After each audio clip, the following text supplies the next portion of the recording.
Yes. Here we go. Let's get this show going, man.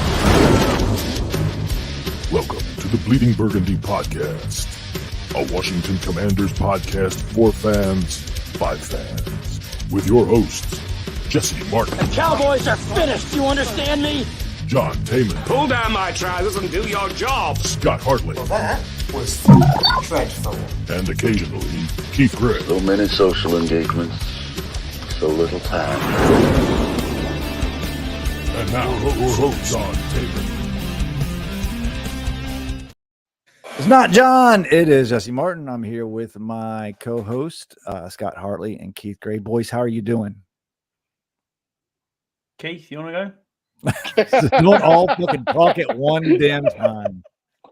Oh, man, I'm doing fantastic. Thanks for asking, Jesse, and thanks for giving me the nod, Scotty. How you doing, Scotty? Hey, I'm good, thank you. Yeah, I'm looking forward to this talk radio broadcast that we've got going here. It's a professional podcast. It's going to be, it's going to bounce off each other. It's going to be amazing. Poor John. I mean, the guy, he woke up with a little swelling in the mouth and in the face, and guy's going to the hospital because he's got Gonorrhea staphylococcus or something that he caught on the street corner last night, and he woke up with a So, John, we feel for you, buddy. Hope it's not nothing serious, and we'll see you hopefully tomorrow or Monday. But yeah, exciting week in the football world. The amount of shit talk on social media. I imagine it's ongoing. I haven't really been on there, but for like a couple minutes today before I was on the bunker, just to try to get caught up with a couple of things, and we had some comments from listeners for that show that we read out on the show too. So I've been staying away from it just because it's already a shitty week after you lose, but social media makes it a little bit more shitty. So yeah. So boys, how are we feeling about this game come Sunday? Keith, it's Eagles week again. Your household is it's a house divided because you got Eagles fans. Your wife's a hardcore Eagles fan, and you live in Eagles country, so it's like double whammy for you. Yeah, I'm pretty much coming into this game with zero steam whatsoever, zero excitement. I'm just keeping it honest. I have no excitement. My friends who are Eagles fans aren't even shit talking me. They pretty much assume they got this one.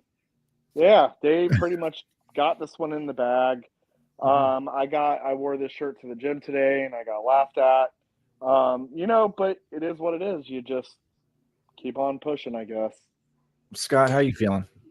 Yeah, I'm not confident at all, really, about this. Obviously, there's a bit of news this week around changes to the O-line, which is great to see. Obviously, we don't know who's going to take snaps at center. It looks like it's going to be Larson, who's been practicing there, and whether they move and continue with Ricky Stromberg, who came in for the injured Sadiq Charles, or whether it's Chris Paul. I don't know how they're going to go with that, but there are going to be some changes to the O-line, or whether they move Gates out to left guard. That'll be quite interesting to look at. Hopefully they're trying to do something. But what really depressed me a little bit more than anything was the fact that I'm listening to these, post-game pressers, the pre-game press conferences with EB, Del Rio, and they don't sound any different to what they've sounded like for the last 7 weeks. EB's full of riddles. He's always at the end of the day. And I just think, come on, mate, you got to be showing us something different completely this game, because this is typical Washington. This is something that we could do. We'll probably go out there and win. That's the mad thing about it. We will, and that's what I was going to say. Typical Washington. We've lost some bad games, and then we go in and we play well against a competitive team or against a good team. We're competitive. And possibly maybe could pull out the win. It's the way we've done things over the years. Yeah. I wouldn't be shocked if we won, but not one bit. Not one bit. But I'm not hopeful. They just want to pull you back in, don't they? That's the thing. And then you suddenly start thinking to yourself, well, is it really that bad? We'd now be 4-4, and it's like, actually, have we got too far? And then you'll get to the back end of the season, rinse and repeat, and you'll lose shit games that you should never have lost, and we're back to picking 12th. If we win, you're damn right I'll be pulled back in because we love this fucking team. You're lying if you stay otherwise. You guys will be pulled back in. If we win, I'll actually be more fucking pissed because we lost to the Bears the way we did, lost to the Giants. I'll just be mad because this is what this team does. Yeah. This team finds a way to maybe give the fans a little bit of hope as, hey, we can go on a little streak. We can get ourselves back in the playoff hunt, only for us to get bent over once again, and none of that happens. Honestly, like, I'm just fed. I'm fed up. I've had enough. I really have. I've had enough of this. Yeah, you're absolutely right, Keith. It is getting really hard to try to find any excitement in this team whatsoever. But I think for the rest of the season, what I want to see is Sam Howell, how he progresses, because we got to figure out if he is the actual future of this team. Yeah. Eric Bieniemy hasn't showed me anything at all to convince me that he could take over this team eventually. So I'm curious and a little bit interested in that too. I know there's so many people out there that are saying that, if we lose again, Rivera should be fired and they should put Eric Bieniemy in as coach. And I don't see that happening whatsoever. If the 1 in a billion chance that Josh Harris actually fires Rivera in the middle of the season, the coach that would take over would be Del Rio, if anybody, because of the experience that he has in running a football team and being a head coach. I don't see Rivera getting fired. I think Josh Harris is going to let this play out as he should. As fans, as frustrated as we are with Rivera, if we're going downhill, we need to keep that ball rolling downhill. So, we can try to set up our team for success, years ahead as far as, draft picks and whatnot. But I think we really need to concentrate overall on the development of Sam Howell. We got to figure out if he is the guy moving forward. That's going to, show the owner, the fan base, and the next coach that comes in, hey, do we need to spend our high draft pick on a quarterback, or can we use that draft pick in, building around him, whether it's trading for more or getting, a high-powered offensive tackle or whatever. Those decisions will be made by the new front office, new head coach, and all that stuff.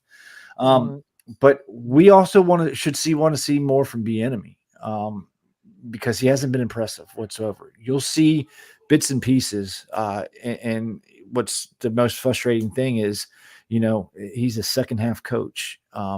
We need to see some of the second half stuff in the first half. It's that game last week was beyond frustrating. How they flipped the switch, and as far as protecting Sam and the plays that were called on why he could not do that earlier, why weren't they prepared to do that earlier. Scott, go into a little bit deeper in how you think this offense is evolving. Yeah, I mean, I think it's evolving. It's difficult because we all came into this season looking at this and thinking to ourselves, we've got a real good positional group. We were quite hopeful with the wide receivers who haven't really got into the game at all, apart from Terry. Obviously, Jahan Dotson's having that sophomore slump, which we don't want to see. We were quite comfortable. We thought was quite comfortable at tight end, but Logan Thomas seems to have missed a step or, lost something since coming back from injury. They don't seem to be using Cole Turner at all. And then, the rest of it is the running game, and it doesn't seem to be a run-first team that we all thought it was possibly going to be under EB. That hasn't worked out the way that everybody seemingly went into the season thinking. I still think it's a work in progress, and I think we have the players in the positions there to do a good job on offense. It's just around Sam Howell. Everything seems to rest on him. We knew it was going to be like this, and we knew as a young quarterback coming in, he was going to take his lumps, and he's going to have games where, he makes bad decisions. But for me, he's looked quite poor the last 2 games, I would say. He wasn't amazing against Atlanta, but he got the job done. And he was pretty hopeless against New York, I'll be honest with you, himself. So a lot of it rests on his shoulders, and that's a lot to take in for a young kid, because we've got to remember this. He's 20, isn't he, or 21? He's a young man, and he's going to. Oh, okay. Well, even so, it's going to take time to fix that. I know what I was like as a 22-year-old, and I certainly didn't have the weight of a franchise on my shoulders. Do you know what I mean? I was a bit of an idiot. What has interested me this week, though, Jesse, is what do you think on Eugene Shen coming in as the new senior vice president? It's Harris's first hire. You know what I mean? So I'm fine with that. I think I don't think he's going to be able to do much this year as far as this year goes, but for in the future, that's great. Good hire. I mean, this world is this NFL world is turning into to more analytics. But like Keith, this team is such trash that becomes a headline. Yeah, it's mad, isn't it? It is mad, isn't it? It's terrible. If this happened Keith, in any other organization, there would not be a single media member nor a single fan who would give a rat's ass about an analytic advisor. Fuck out of here. Yeah. Keith, do you think Eric Bieniemy needs to do more to help Sam succeed? Yes, 100%.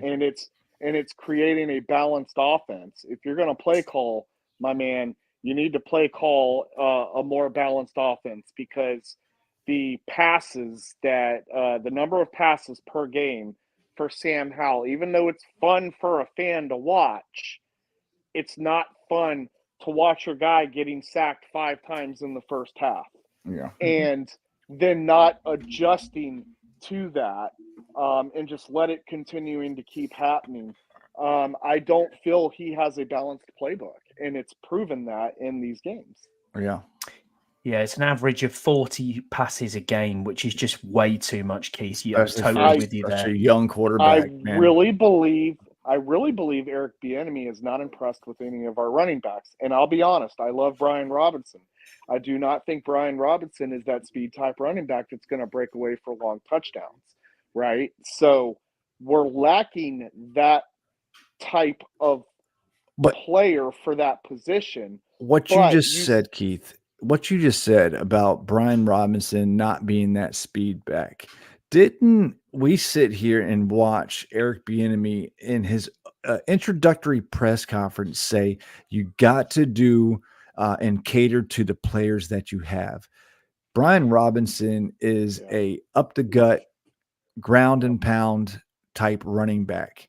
Yep. Why isn't he building a run game around the style of runs that Brian Robinson does well? Because I think that he was building his game around Antonio Gibson. Yeah, I agree with that. And I think if you remember rightly, in that introductory press conference, he said it was my job to put them in the position to win, and he would do anything he could to drag their asses over the line. Those were his words. Obviously, we can't see this happening in the last 2 to 3 games. The jury for him is completely out. And I mean, in some ways, you've got to respect Eric Bieniemy for what he's done. He's come out of the shadows of Andy Reid and decided, I'm going to bet on myself. But at the moment, it looks looking like the house is going to win here, because unfortunately, mate, you are not showing me anything at all that's proving that you're there. Could he do the job? Yeah, but it is showing and proving why people are not taking him or have not took him in the past for a head coach, because he's not an offensive play caller. Then you go around and you hit the second quarter of the Denver game, the offensive performance during the Eagles game. I'll go as far as the second half of the Giants game. You see glimpses and flashes of this offense and working. And we talked about this on the bunker a little while ago about this first 15 scripted plays. Okay. Like, we know all teams do this. Every team goes into the game with a script of about 15 plays that they think that they're going to do right. You do well with the first, they call it the first 15. Well, if you go 2, 3 and outs, those first 15, they ain't fucking working. Okay. Yep. You need to adjust on the fly. Like your halftime adjustments, I applaud him for that. Okay, but we need to do that a little bit sooner. Eric Bieniemy was applauded by the game plans that he set up for Kansas City. We haven't seen that shit here whatsoever. No, but you also don't have Patrick Mahomes as a quarterback. Okay, You're seeing Sam Howell play well in the second half because he's calling better plays and setting him up better for success. Completely get that. But when you look at Kansas City and you look at that team, it's predicated around 2 or 3 players. The offense style goes through Travis Kelce every single game. The year before and the year before that, it was Tyreek Hill before Tyreek went to obviously Miami. There is always that one back or that one person who the offense will run through. Who is doing that for Washington? No one. There isn't a specific person that it's running through. So for me, you either make that happen in the same fashion that EB has done in Kansas City, and you say, right, the offense runs through Terry McLaurin. I'm really frustrated in the fact that we seem to be the only team in the entire NFL who can't get the ball to its best wide receiver for more than 10 plays a game. It never happens. Take any other team in the league. Your Justin Jeffersons, your Jamar Chases, your Stephon Diggs, for example, last night, he's catching the ball and he's getting targets. Why are we not targeting Terry? Yeah. He's the money man. We paid him that money in the offseason to be the guy. He's the franchise. He's the face of the franchise, and we're not giving him the ball. Good comment by Deluxe here on YouTube. So Sam is the most important story to see. The EB needs to help him more. Name me a first QB that's had success throwing 35 plus times a game. Deluxe, you're 1,000% right. And we were just talking about that a little earlier. We got to do things to set EB's got to do things to set Sam up for success. And Scott, you were just talking about Terry McLaurin. Getting him the ball early and often has always worked for this team since he's been on here. One of his best routes that he's ever done was those quick slants. We haven't seen that, man. We haven't seen those until later in the second half. Like, we got to get them going quicker. And all the talk in the offseason about all these screens, how much they worked on all these screens. How many screens did they run last week? One fucking screen. Those are the plays that helps set Sam up for success, gets him more comfortable. Okay, getting the ball out of his hands as quickly as possible, rolling him out, moving the pocket,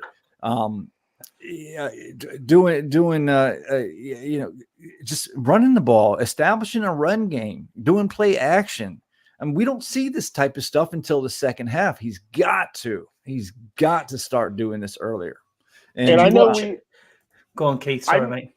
I know that we could, this is a good discussion. And we could get into the defense, later on in the episode, but a lot of the blame right now is getting put on EB. A lot of the blame is getting put on Sam Howell. And a lot is being talked about the inconsistency of the offense, which are all valid reasons for people to be talking.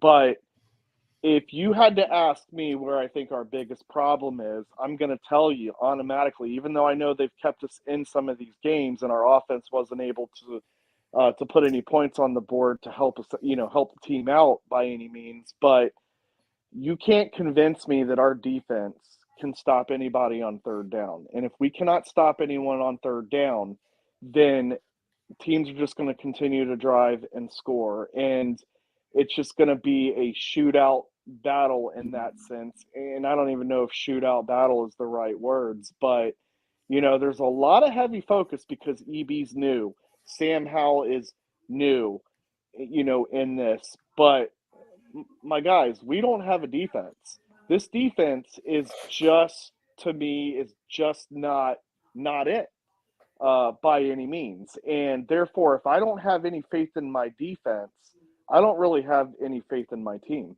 whatsoever. And right now, I have zero faith in this defense. Well, I'll say this. The past few weeks, I have seen better play from the defense. It started out a little rough, but, the defense won that game versus Arizona. I mean, we were the reasons why they won against Arizona, and they were the reason why we came back and won the game, even though we still gave up 31 points. They were the reason why we came back and won that Denver game.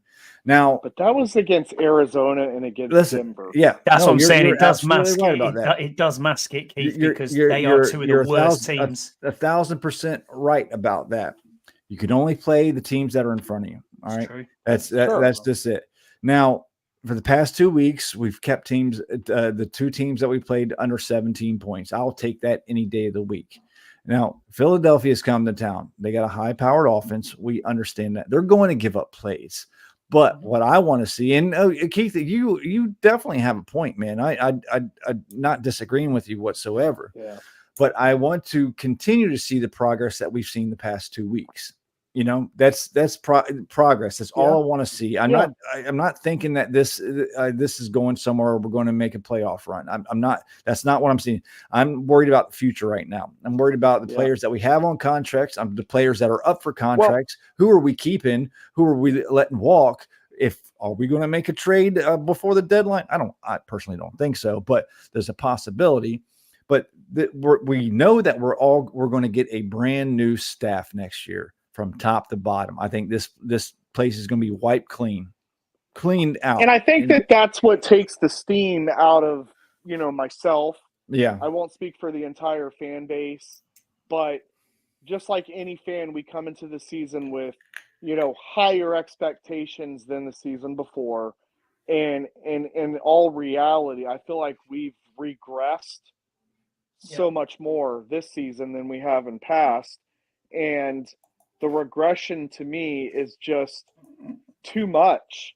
I just don't have it in me to be excited about anything, and especially all week when they're fielding rumors regarding the trade market on Montez Sweat and Chase Young.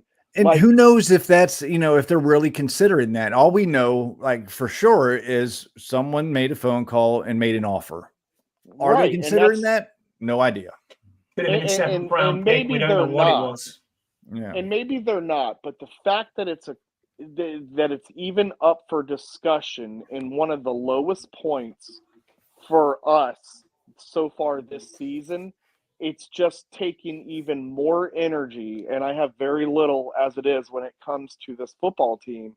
It's just depleting what energy I have left. I mean, I've never out of the 3 years now that I've been a season ticket holder, I've never put my ticket up, and I did for this game because you just answered Andy's question. Yeah, well, there you go. And no, Andy, I'm not alive. I'm dead inside, just like my football team. Anyways, has nothing to do with me not being a real fan and loving the team when they lose. Man, no, I don't. I don't love this team when they lose. I don't love this team when they regress. I don't love a lot of things that I'm seeing and hearing right now, and it's taken the steam for me to even care at this point. I still have my ticket up. Now, I can tell you, if this ticket does not sell, yes, I'm going to the game. I could be a nice guy and give it away to somebody, but I just don't feel like being a nice guy right now. That's fair enough. Your ticket, do what you want with it, mate. Look what this team has done to my man Keith, man. I mean, I'm like there's just no jokes in me about this. Like I used to laugh at this nonsense, but it's gotten to the point now. I think we crashed and burned so much because of the sell of the team. We were so happy about it. Yeah. The pump up for the start of the season. New quarterback, new offensive coordinator. We're like, you know what, man, this could be like turning into something. And then the season it's just unexpected. To flip it. Yeah, and to flip it around, I would say I actually believe that the current issues that we have with EB and Sam Howell, I'm a firm believer those can actually get fixed. I think they can. They could too, but it's going to take work, and it may not happen this season. It's patience upon our part too, but it's all about what Josh Harris thinks. Harris just came out and said that he's liked what he's seen from Sam. But you know what? The new next coach that comes in, they might not. They might not. So that's why I think you need to see some development from Sam. That's important for Sam this year to be able to show whoever the new coaching staff is, if this guy's it. This is pivotal because I think we're all aware that we're going to have a high draft pick. There's some big name quarterbacks coming out of college this year. 100%. Well, and that you actually have to consider too. If we're in position to grab one of those without having to trade a farm or whatever the case may be, you would have to, and with a possible new coach coming in, you would have to absolutely highly consider that. The problem that and you can draft that doesn't necessarily mean you even have to throw that guy as your number one, day one starter. You can still take a look at Sam Howell. I'm a firm believer you don't throw a rookie in. They don't always perform well their first year. I think Sam Howell has actually is a better quarterback today because he sat last season, but it's to remain to be seen if he could be a sustainable quarterback in this league. He has showed glimpses, and the mistakes that he's making, I think all of us can agree, we don't like the mistakes, but we can live with them because it's his first starting season. And so we're a little bit more patient, just like I'm a little bit more patient with EB and his play calling. But my thing is you can play, but he's play calling the same way every game. He's not, like you said earlier, not making those, not making the adjustments when they're necessarily needed to be made so early. It's almost like they come in with a game plan, and then if the game plan doesn't work they try so hard in the first half to make that game plan work. And then when it doesn't, it's time to come up with your second half game plan. And that's why I think the second half team ends up being a little bit better than the first half. But we don't scare anyone. When we come into someone's home, it's almost like it's an automatic win. Like we're back to that level again, where other fan bases think that it's an automatic win. And that is, to me, is regression, because I thought this year that we would have our ups and downs, but we would show more positive than we did last season. And in fact, this time right now, I feel like we've shown a lot less, and it's deflating as a Agreed, fan. 100%. You're absolutely right, Keith. I mean, we are the get right team for everybody, aren't we? We're the get right game for every single person. If your if your defensive line hasn't got any sacks, come yourself over to Washington. We're going to give you a few, that's for sure. And I think Burrows said it as well, in a couple of the pods he's been on, and it's about consistency. I firmly believe that is the case. We haven't been able to put a single game of football together over 4 quarters where every single team or part of the team plays the same, plays well, plays consistent in the entire time of Ron Rivera's tenure, which is worrying. I mean, you can show me a game where it worked for the whole game, because I mean the only one I can probably think of is Houston away, where I've been sitting there thinking, do you know what? I'm quite comfortable.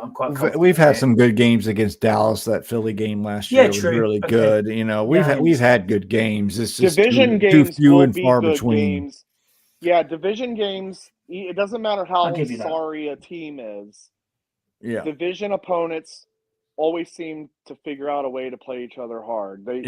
Actually last year against Philly, we got blown out pretty much looking bad at home, but then we went into their home where it's very difficult to play in that stadium. And we played well against them. So I don't necessarily really count towards division, because I don't know. I just always feel like weird things happens in this division, man. They play each other so hard, and it doesn't matter the records. But, it really but doesn't matter the records. I said this last week, and it's not something that I've made up. I mean, we always play down to teams that we should beat, and we play up to teams that should whoop our ass, and it's so frustrating. Well, Same Scouse thing I is said, right. I said when we started Scouse it. is 100% right here. It's proven that Ron hasn't found the formula to keep this team consistent, and good at high level. And a lot of this is on him and his coaching staff. Hey, I'm with you, man. Agreed. You know, that's Agreed. That's it. You know, it's you see these spurts, man. They're like what this team could be, but the consistency factor. How can we make this consistent type of thing? And that's something that no fan sitting on his ass on the couch is going to be able to figure that out. That's up to the coach staff. And it's just time for new coach. You guys know how big of a fan I am of Rivera, and even Del Rio for the most part. But it's time. Ron's came in here at a time where there was just turmoil upon turmoil, and you got to give him credit for, just trying to keep the ship together without it falling apart as far as the football side of it, dealing with everything that he's dealt with. But, after this year, I'm even on board with saying that he's going to have to go, and we're going to have to figure it out. And this is like I've been saying, this is all about Sam now. This is all about figuring out if he's going to be the guy going forward, or with the draft pick next year, if he is, then you use that draft pick to build around him, whether drafting a high offensive lineman or trading that into more picks and for later first round picks, for a team that needs a quarterback, or trade up, give them a nice haul for that pick. But it's all about Sam right now. And that's what our focus as a fan base, I think, not to try to tell people how to fan, but I think that's, primarily what we should be really Jesse, wondering. How do you manage or not manage? How do you measure Sam Howell success to unsuccess this season to determine if he's a guy for next season, if collectively the offense is just terrible? That's a good question, Keith, and that's a question that I really don't have an answer to. I guess you want to see him mainly work on his flaws, and that's keeping the ball too long, throwing it away, avoiding bad throws, and possibly making sure he's reading his progressions, finding the open receivers when he's able to. Or he has time to. I guess you need to read it like that. That's probably the best way to do it. Yeah. Yeah, I agree. On a good note, we have benched Nick Gates, and it looks like Larson is going to come in, and also, we're I think like 6-1-1 with Larson in the lineup as a starting center. I think we are 6-1-1. Yeah. So Sadiq Charles also was injured, and we're going to have either Chris Paul or Stromberg filling in for him. So the offensive line is getting shaken up a little bit, maybe if Wiley, breaks a toenail or something that Lucas could come in and really revamp this offensive line. What do we think? How do we think these new pieces are going to play? Scott, we'll start with you. Yeah, I hope they play well. I obviously don't know, as I said before, who they're going to start at left guard. That'll be interesting. I mean, really, if you put in Gates, if you're not confident in Gates at center, would you be as confident with him as a left guard? I mean, Scouse has said this a lot of times, and I agree with him. You need to have square pegs in square holes. If you're a left guard, you're a left guard. Stop trying to play center. You know what I mean? I don't want to disagree with that. I don't want to hear I'll positional disagree with plays. that. That's fair enough. A guard is a center, and a center is a guard. The only thing that's different is you're hiking the ball. Okay, that's my opinion. But would you play Nick Gates there? I mean, are we going to see Chris Paul? Are we going to see Ricky Stromberg playing there? I don't know who it's going to be, but I'm confident with Tyler Larson at center because he's going to be. His snaps are good. We know what his winning record is like. At least he's going to block up front. He's going to be good with the protection. So I'm quite comfortable with that. Lucas, I don't know what's happening with him, whether he's going to come in on the right side. I hope so. The one thing I'll say about Paul, they were battling that out in the beginning, or it was Paul and Sadiq, in training camp. That's one of the training camp battles that we heard about.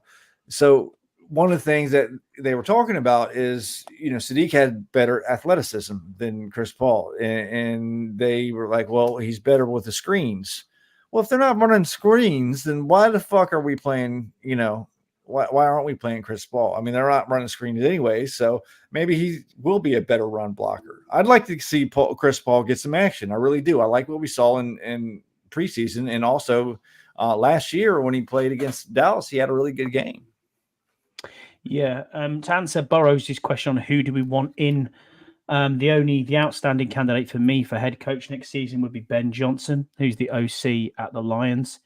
I really, really like the look of him. He's doing wonders. He's going to be a hot commodity. That's for sure. He is going to be a hot commodity. And then Mike Bogorsny, who's the assistant GM at Kansas City, he's pulling up trees at the minute. He's doing really well, so he would be a good GM candidate. I'm sure he'll be on the cycle as well. What I don't want to see as a coach next year is some fucking college schmuck. I don't want to see that either. Everybody get the hot shot college coach. No, I don't, because that doesn't work. It rarely works. I'd love to see Flores here as well, as maybe not necessarily head coach, but as like even if he comes in as DC, and then go from there. So that'll be an interesting. Whatever happens, we've got to trust that Harris is going to do the right thing. He's very analytical. He's an analytical thinker. Oh, and by the way, he was at the Crystal Palace game tonight. They were playing Tottenham, Andy's Tottenham, and we've seen pictures of Harris tonight, and he looks pissed again. So he's always on the drink, that lad. So yeah, I mean, it's all right. But... So I'm gonna go. I'm probably gonna give a bad take here. You guys ready? All right. Yeah, go for it, man. Wouldn't be the first time. Yeah, and it won't be the last. I'm going to be 100% honest. My feeling of Josh Harris. Yeah. Phone call. Can you hear me now? Yeah. Yeah, I got you. You blacked out, Keith, but yeah, it's okay. Yeah, and I'm not going to turn on the light. This team doesn't deserve to see my face right now. that electric bill. I guess what I'm trying to say is I don't know if I'm necessarily. I think this fan base is putting a lot of what's the word I'm looking for here? Trust. They're putting a lot of there you go, trust. They're putting a lot of trust in Josh Harris. I don't know if I'm a fan of Josh Harris, to be honest. I'll tell you, I don't like the conflict of interest between him owning the 76ers and him now owning our team. I'm not saying that, he would do anything disparaging, against our team. I just still, at the end of the day, think it's a conflict of interest, even though it's two different sports. That part may not be a big of a deal to people. But I feel like he is a guy who had the money to buy an NFL franchise, and that is any multi-billionaire's dream that's into sports, to own a team, and he's going to collect his money regardless if this team is good or bad. And so I'm not necessarily sure just how much efforts he's going to put into caring if this is an actually sustainable winning football program moving forward. Now, again, that could be a bad take, right? And I'm just not ready to just be like, yay, Josh Harris right now. And I think that I just don't have that trust. And I feel like because people have hated Dan Snyder so much, they were willing to take anyone. It didn't matter. It could be Jesse as the owner. And they're like, yeah, Jesse's the owner. We love that fucking guy. But yeah, I get you. Do Keith. we only love Josh Harris because he took the job from Daniel Snyder? He took the team? Well, what are we Scott. loving about Josh Harris? What has Scott. he truly proven? And why do we really. have faith that he's going to make good football decisions as an owner? Because he's not going to make good football decisions. Correct. Go ahead. Yeah. Go ahead, Scott. Yeah. You're exactly right, Jesse. He's not going to make good football decisions. He's going to hire, hopefully, the right people to make them decisions. That's what we've got to hope for. One thing I do like with this group as a whole, and we have to call them the Hog. We've got to call them the Hog group because it's the Harris ownership group. Is he's not one owner. This is not Dan Snyder that we've had before, where he's had complete and total control of this team. Mitch Rales is there as a 30% shareholder. One thing I will say about this ownership group is y'all can live in the suite. Josh Harris, get your guys, your 1% shareholders, get them to get back in the fucking box a little bit. And I'm talking about you, Magic Johnson. Yes, I like you. Yes, I think you're a good guy. But I don't need you tweeting out every 2 seconds to talk about the team. Yeah, dude, you put 600 million into this team. I completely or 60 million into this team, whatever it is. You're a 1% shareholder. Get back in your box a little bit, mate. Do you know what I mean? So you mentioned that, and I talked about this, I think, after the show ended. You did? And I didn't talk about it. I yelled about it. That you did. I truly believe Magic Johnson also hopped on the train to be a minority owner for this team, collect money, and who doesn't want to say that they're part owner of a NFL franchise? And the other thing, Keith, though, that I like about it is that he is a fan, and so is Mitch Rales. They've been fans for a long time. They do understand that. Yes, of course, there's a conflict of interest, but as any businessman who owns another sport in franchise, would it settle better with you, let's just say, Keith, if he said, look, you know what, I'm going to relinquish my ownership of the 76ers and just concentrate on the Commanders, because the majority of his time has been spent in the Commanders. I mean, he is a part owner in Crystal Palace in the Premier League, but this is the first time all season he has been over this side of the pond. I think that my take, Jesse, I know you probably want to reply to my dumb takes. I think that not at all. It's not a dumb take. I think that take, I might be a little bit extreme when I say a conflict of interest. I think that, he can be owners of two different teams in two different cities, and he's not going to tank a team because he's a NBA owner for the 76ers. I just think it's just weird to me, and I personally do not trust billionaires at all. The rich love to continue to get richer, and and the thing is the only way you make money is when you have money to invest. And I don't care how bad of a football team this is, you invest the amount of money that it costs, you're going to make that money back plus more. Those are just facts. When you own this team, as long as Daniel Snyder has, you're going to make money plus more.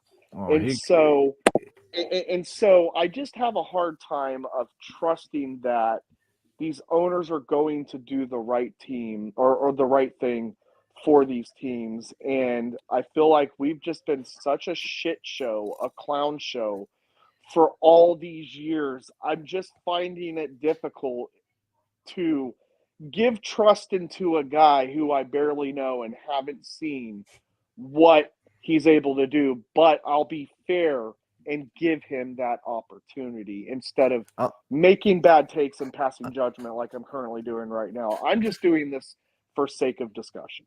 I'll say this, and you might be on something, Keith, but I think it's more for Philly fans, the fans of Philadelphia 76ers, rather than Washington fans, because of the fact that Josh Harris is a Washingtonian. He grew up here. I think it's more of I think it's a more I think it's a more conflict of interest for the Philadelphia aspect of it. I do think you may have a point, because we do know reports are out there. I mean, radio host down there in Philly, what's that loud ass motherfucker's name? Howard Eskin. He hates the fact that Josh Harris owns the Washington. Well, the Philadelphia fan base hates that guy too. Yeah. So that's true. He's not well liked. Yeah. I think, obviously it's got to play out. He hasn't owned the team 6 months yet. We're going to see what he does in the off season. It's going to tell us a lot. And I'm going to give him the benefit of the doubt. For right now, obviously, I think he deserves a long leash, because a total change of Yeah, How I mean, long- it got to how be a long couple does this years. honeymoon? It's got to be a couple years.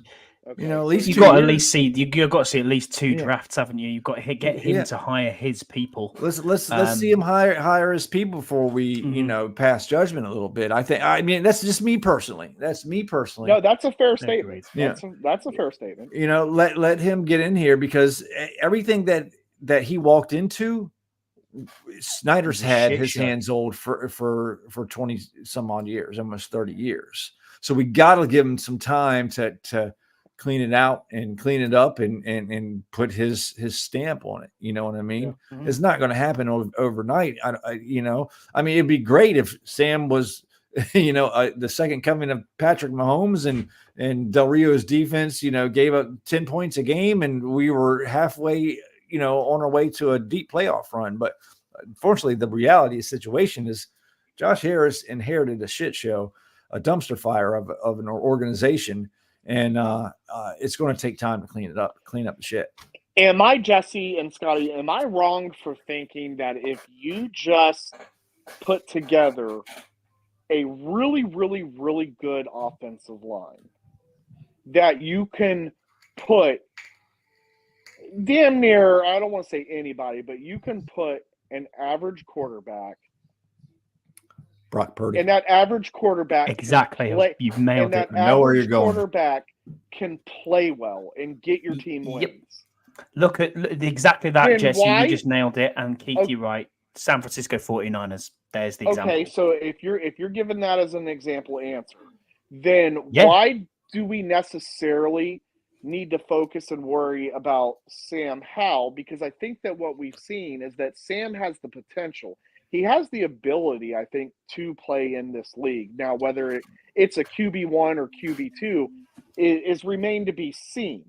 But if we're putting together an offensive line that is proven and can play well, then do we really need to see what we have in Sam Howell and give up on him so quickly?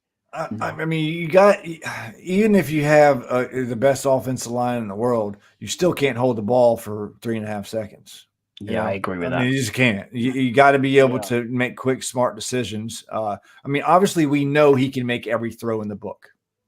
That's step one.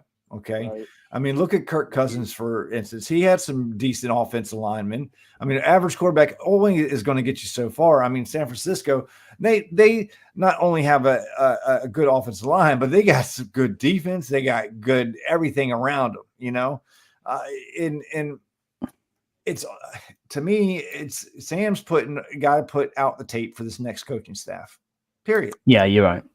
I mean, looking at it there, you're right, Keith, in what you're saying with having a great offensive line makes a massive difference. Burrows has just said there, football's really simple. Protect the guy that throws the ball and you've got a chance. Yeah, he's absolutely right with that. But that's at the same where time, my mindset yeah, is. yeah, you're right. At the same time, though, Keith, it's around making sure that you have that potential player that you know is going to be there. And the thing is, we as fans, we're stupid. We've said this on this show many a time. We're not patient enough. And even though we've been patient for 25 years, the patience has worn thin and it's run out because we've not seen anyone even capable of potentially being a franchise quarterback since Kirk, possibly RG3 prior to that. You would have said yes, but no one's there now. And it's like, hold on, this is rinse and repeat, and it's been rinse and repeat for so long. So we do give up too early on Sam Howell, as you just said there.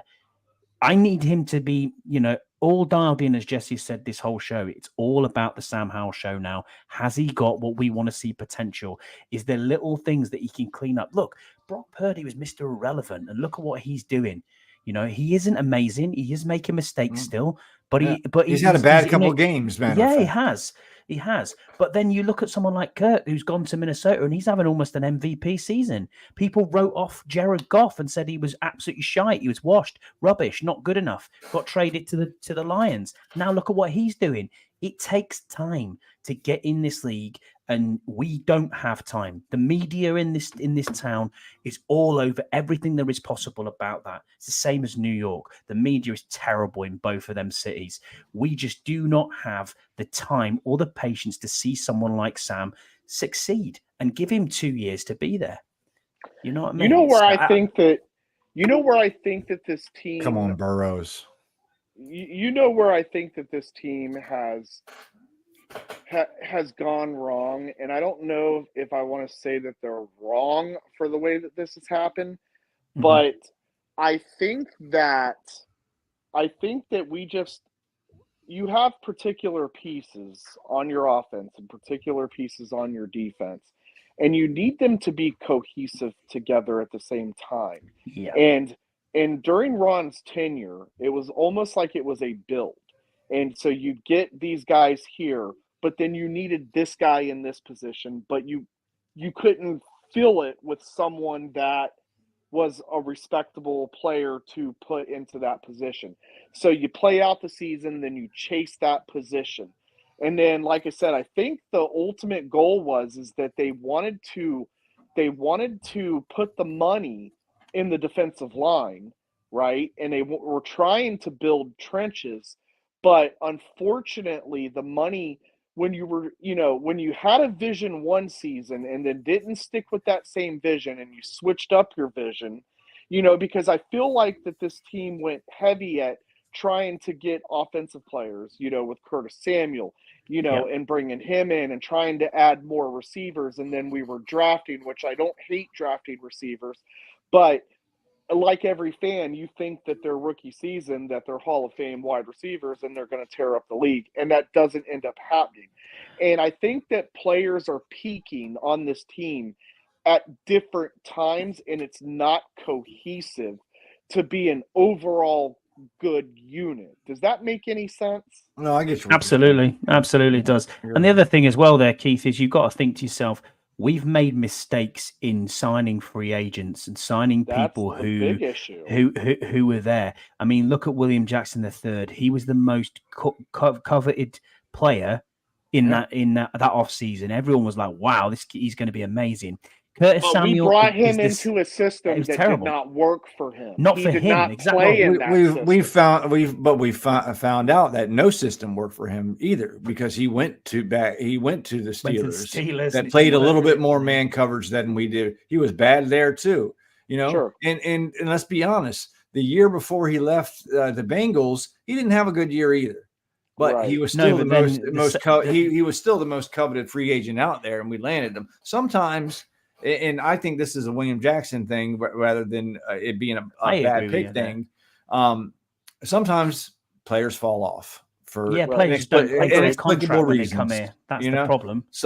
But like right, it happens often here all the time. Yeah, I mean it is what that's the heart of the NFL. Look how shitty the Lions been for pretty much their whole entire existence, and look how good of a year there is. There's there can be turnarounds, man. There can be turnarounds, and you just need the right pieces in the right spots, and hopefully next year we'll get the right coaches in the right spots and start building the team the right way. I think Rivera's fatal flaw is his GM-ness, so to speak. Agreed. I think that's what his fatal flaw was. I think he was a good coach, and he's highly respected by the players still to this day. The team respects him and likes him as a coach. His fatal flaw was, how he handled the team as a GM. Agreed. Yeah, and agreed. Yep. Are we going to get into keys, do you think, Jesse? Yeah, we can shoot some keys to the game. I mean, it's not hard. Protect Sam Howell. Listen. Hold on. I want to put up this right here. Listen, Sam Howell's run for his life in the first half of last game. Okay, the second half he wasn't. He was comfortable. They were rolling him out. They were moving the pocket. They were calling shorter plays. This is how you run this offense. Okay, this is how you need to run this offense right now. Period. Yeah. Plain and simple. Sam does not have the protection to be a drop back quarterback. And be able to throw the ball in a clean pocket. Calling 7-step drops. Calling 7-step drops. Those you should delete all those plays in the playbook right now. Agreed. But he keeps calling them. It's not a Sam Howell problem. It's almost like EB is calling these and acting like we have an offensive line that can hold protection for that long. Yeah. That's because we're on these scripted plays, as Jesse mentioned earlier. And when it gets to the 8 minutes into the third quarter before you got past your 15 scripted plays, man, change it up. Just do something to change it. Do you know what I mean? Do something to make it work. Throw a screen. We talked about it before. One screen the entire game. We have to see seriously different coaching from EB. Hope this offensive line works, this patchwork that they're going to put in. And I'm glad to see that we're going to see people like, Jabril Cox finally get called up from the practice squad. Well, let's pump our brakes a little bit on this I know guy that, right here. Yeah. Look, I get that the Cowboys didn't take it. And Kaliki Hudson's going to have a big game. Or are we relying on David Mayo to be the bloody linebacker? I don't know what's going to happen here. I've got no idea. Mayo will be the if he's in coverage, best of luck. We are going to get torched. Because in the run game, he's great. On special teams, he's great. But fine well they are going to target David Mayo. No question at all. That is exactly where, if I was the Eagles offensive coordinator right now, I'd be sitting with Jalen Hurts and going, right, let's watch every play of David Mayo and say, what can we do to make this work? Just play it right up the middle. Yeah. He's terrible in coverage. Deluxe is saying, I think he was talking about, with those 5 and 7 step drops that they were calling. Yeah. If you got the run game going a little bit and you're working off play action, then you can sprinkle in a 7-step drop play, deep shot to Terry. Not right off the fucking bat, man. When this defense is just going to tee off, Listen, our offensive line isn't good, but it can be average if you call it right. Correct. Period. Burrows is right there as well. First play Sunday, inside handoff to B-Rob. That has happened 5 out of 7 games. That's what we do. And you're right there as well. Second place. What's your keys, Keith? Yeah, so my keys, they're pretty simple keys from what I've seen. My biggest concern is they have Sam Howell on tape from when we played him at the Link. My keys is that, and we mentioned this earlier, you're going to have to call a short passing game. It's going to have to be a quick game. I really think that this team, Sam Howell needs to march his squad down and score 7 on the first drive in order for his team to feel like that they can actually, which we did the first game. Yep. We did the first game. And I do remember that because it doesn't happen often. And I was excited at the fact that we were first 2 drives we scored. In fact, I was 100% wrong when I said we will not win this game, which we didn't win, but I didn't think that we would be able to go toe-to-toe with this team. And we actually did that game. I really feel like that Sam, in order for Sam's confidence to get where it needs to be, at least for this game, we have to score on the first drive. We have to show that we're not afraid. Philly's defense can be scored on. I don't think Philly is the dominant team that they were last season, but they're still a great team overall. Yeah. I feel that we're going to have to do our best to contain A.J. Brown, Devonta Smith, and if we can keep them under 100 yards and minimize their scoring, I think that this is a game that we can possibly win because I think we're very good against the run. And it's just a matter of relying on our defense. But we have got to stop this team. The thing that I see the Eagles doing to us, which is what they did the first game, is they chopped at us, right? It was third and manageable. And they were just owning us on first downs and, on third downs and converting. If we can stop this team in that sense to where we're not giving up 3 yards, 4 yards on first down, and then another 3 on second down. And if we can actually make plays and show that we can step up in that fashion, we might have a chance, but I'm not hopeful. I'll Keith, say if we can limit Devonta Smith and A.J. Brown to 180 yards between the two of them, I think we'll do a very good job. And that's where my mindset was at. To your point there, toss Keith, 80 yards each. Yeah. To your point there, Keith, I want the opposite for Washington. I think that's a key for us. He's making sure that we have short first and second downs, and we're not at third and 15. Oh, I 3rd agree. Yeah. and 12. Yeah. You know, Well, it's you so, get that with the short passing game. of course you do, but it's very difficult to. It's really, really difficult to convert when you're giving up 90 yards in penalties as we did I last year. honestly believe that last this week. is Sorry. the only reason why our offense has been successful this season, with in scoring, is because we've been able to chip at the yards to make third downs manageable. But you can't expect Sam on 3rd and 15 to make a play when even though he has line. He's made some, on 3rd and longs. I'm like, whoa, he actually did that. You know, we had a really, really good game plan against this team last time. And you saw the short passage game. You saw the screens. And we called like 6 screens in that game, and they all fucking worked. I mean, like, where is this offense at the rest of the time? My problem is, too, is our linebacker core is not good enough to spy Jalen Hurts. And that scares me. Jalen Hurts is the type of quarterback you need to spy. Yeah, Jamin's going to have to do that because Jamin's the only linebacker with the capability of doing that. And I just don't see that going very well. Jalen Hurts can torch you with his legs, but in accuracy-wise, he's been quite poor the last 3 games. He's always worth the rick. He's always worth the rick as well, Jalen Hurts. Yeah. And funnily enough, their run game, which was quite, it was quite daunting at times, their run game has fell off quite a lot. And when we played them last time, we held them very well in the run game. But it's going to be extremely difficult to say, right, we need to spy Jalen Hurts. We need to make sure we're confident with AJ Brown. We need to be confident with Devontae Smith. And then you're asking to Jalen Hurts to stay in the pocket. And then it's a lot to do. That is a lot to do. We need 2 turnovers. We do. We need 2. I would go back to the game plan we had against them in the link. Yeah. Time of possession is the key here. Keep the ball, time of possession, keep their Score defense predictions. on. Well, time or time of possession is only going to rely if your offensive coordinator is going to actually call run plays. I hope so. Score predictions. Yeah. Keith, you going first?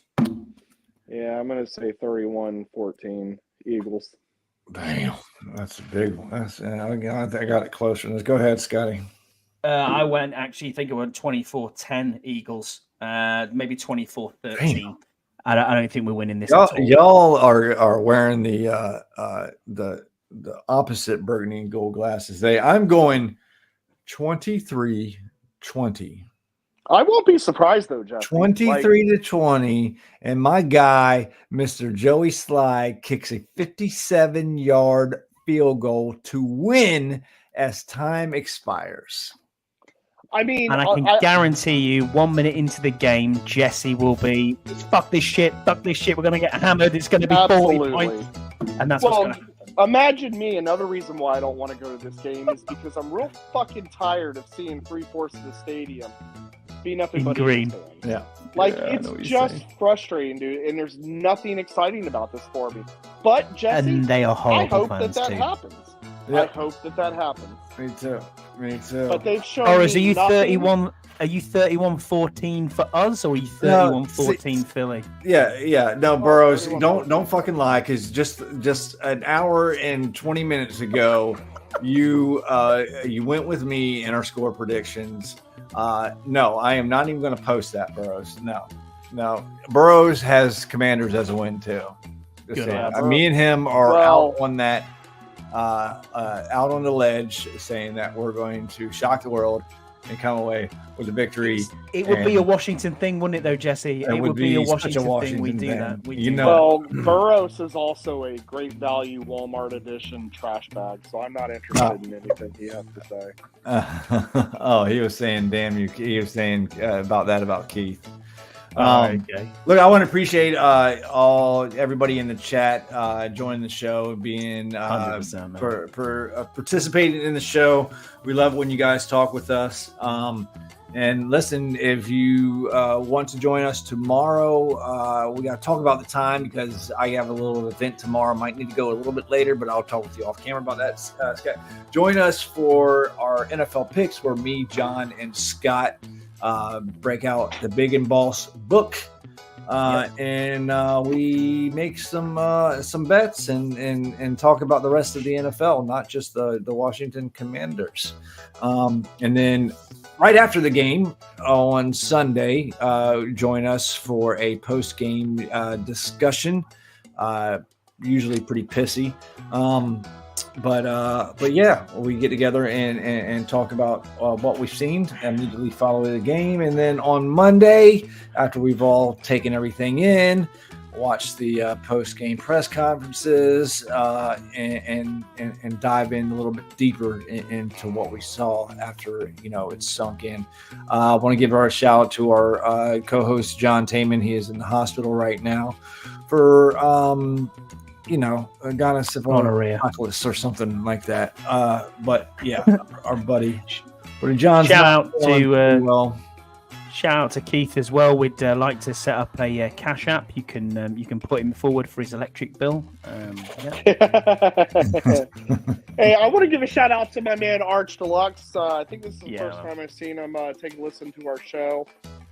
He's a good guy. I'd actually like to get him on. I talked with him in the spaces back in the day, and super knowledgeable guy, a very cool fan of this team. And Arch, I don't think that I thanked you for that T-shirt. I may have sent a text saying thank you. If I didn't, man, thank you. Appreciate you as always. Yes, sir. All right, and we'll see y'all later.